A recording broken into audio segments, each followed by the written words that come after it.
मांगो मत, मांगो मत, ऊपर वाले को अपने हिसाब से देने दो। किसी राज्य में एक राजा राज करता था। राजा अक्सर गांव-गांव जाकर प्रजा और लोगों की समस्या को सुनता था और उनमें सुधार की पूरी कोशिश करता था। उसकी कर्तव्य निष्ठा दूर दूर देशों तक फैले हुए थे।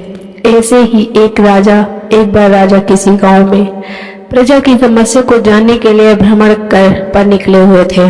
उसी दौरान राजा के कुर्ते का एक बटन टूट गया। राजा ने तुरंत मंत्री को बुलाया और आदेश दिया कि जाओ इस गांव में से किसी अच्छे दर्जी को बुला लाओ जो मेरे कुर्ते का बटन लगा दे। तुरंत पूरे गांव में अच्छे दर्जी की खोज शुरू हो गई। संयोग से उस गांव में एक ही दर्जी था जिसके गांव में ही एक छोटी सी दुकान थी। दर्जी को राजा के पास लाया गया। राजा ने कहा, मेरे कुर्ते का बटन सिल सकते हो? दर्जी ने कहा, जी हुजूर, ये कौन सा मुश्किल काम है। दर्जी ने तुरंत अपने थैले से धागा निकाला और राजा के कुर्ते का बटन लगा दिया। राजा ने खुश होकर दर्जी से कहा, बताओ तुम्हें इस काम के कितने पैसे दे दूं? दर्जी ने कहा, महाराज, ये तो बहुत छोटा सा काम है, इसे मैं आज से पैसे नहीं ले सकता। राजा ने फिर कहा, नहीं, तुम मांगो तो सही, हम तुम्हें इस काम की कीमत जरूर देंगे।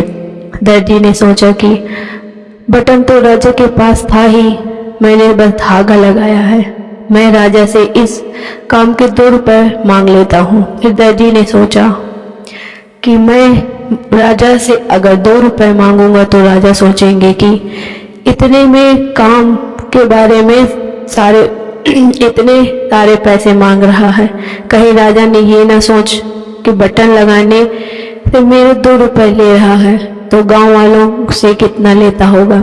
ये दर्जी यही सोचकर दर्जी ने कहा, महाराज, आप अपनी स्वेच्छा से कुछ भी दे दे।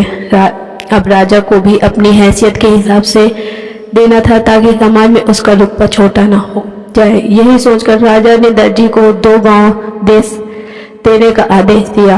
अब दर्जी मन ही मन सोचने लगा कि कहाँ मैं 2 रुपए मांगने की सोच रहा था और कहाँ तो राजा ने 2 गांवों का मालिक मुझे बना दिया।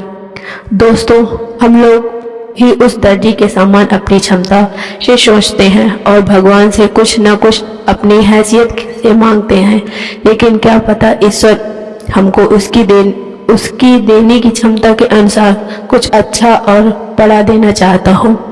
गीता में भगवान श्री कृष्ण ने कहा था कि कर्म करो, फल की इच्छा मत करो। जब आप भगवान पर सब कुछ छोड़ देंगे तब अपने हिसाब से आपको दे देगा। तो कहानी पसंद आई हो तो लाइक, कमेंट, शेयर जरूर करें। मिलते हैं एक नई कहानी के साथ, तब तक के लिए नमस्कार दोस्तों।